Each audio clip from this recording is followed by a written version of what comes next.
আসসালামু আলাইকুম প্রিয় দর্শক, স্বাগত জানাচ্ছি আজকের আলোচনায়।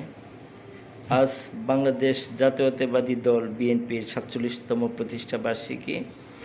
১৯৭৮ সালের ১ সেপ্টেম্বর স্বাধীনতার মহান ঘোষক, বাংলাদেশের অকুতোভয় মুক্তিযোদ্ধা, সেক্টর কমান্ডার, জেড ফোর্সের অধিনায়ক, বাংলাদেশের ইতিহাসে সব থেকে জনপ্রিয় শাসক শহীদ প্রেসিডেন্ট জিয়াউর রহমান ১৯৭৮ সালের ১ সেপ্টেম্বর এই দল প্রতিষ্ঠা করেন। স্বাধীনতার পরবর্তী সময়ে জুলুম, নির্যাতন, একদলীয় বাকশাল এবং রক্ষী বাহিনীর অত্যাচারে জর্জরিত একটি জনগোষ্ঠীকে মুক্তির আলোকবর্তিকা হাতে নিয়ে যার শাসন ক্ষমতায় অধিষ্ঠিত হয়েছিলেন বা এদেশের জনগণ তাকে শাসন ক্ষমতায় অধিষ্ঠিত করেছিলেন, তিনি হলেন শহীদ প্রেসিডেন্ট জিয়াউর রহমান।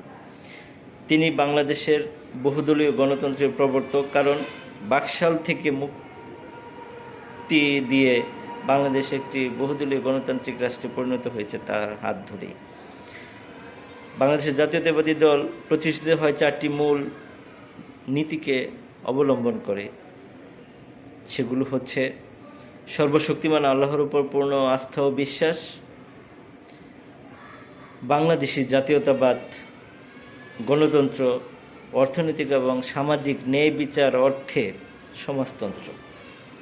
এই গণতন্ত্রটাই ছিল বাংলাদেশের মানুষের কাঙ্ক্ষিত একটি বস্তু, যা 1970 সালের নির্বাচনে তৎকালীন আওয়ামী লীগ সংখ্যাগরিষ্ঠতা অর্জন করলেও পাকিস্তান সরকার তা মেনে নেয়নি।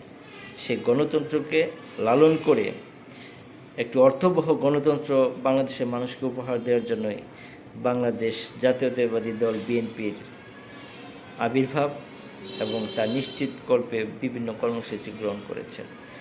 আজকের এই দিনে গভীর শ্রদ্ধা ভরে স্মরণ করছি সেই মহান স্বাধীনতার ঘোষক শহীদ প্রেসিডেন্ট জিয়াউর রহমানকে, যিনি উন্নয়ন, সমাজ, ন্যায় বিচার সব কিছুর একটি উজ্জ্বল দৃষ্টান্ত স্থাপন করে গিয়েছেন বাংলাদেশের ইতিহাসে।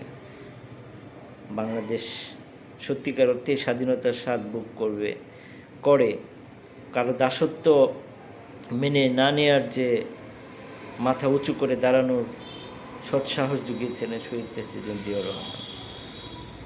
বাংলাদেশের মানুষের ইস্পাত কঠিন গণঐক্যের মাধ্যমে বাংলাদেশের স্বাধীনতা, সার্বভৌমত্ব, নিরাপত্তা, গণতন্ত্র সংরক্ষিত এবং সুসংহত করাই বাংলাদেশ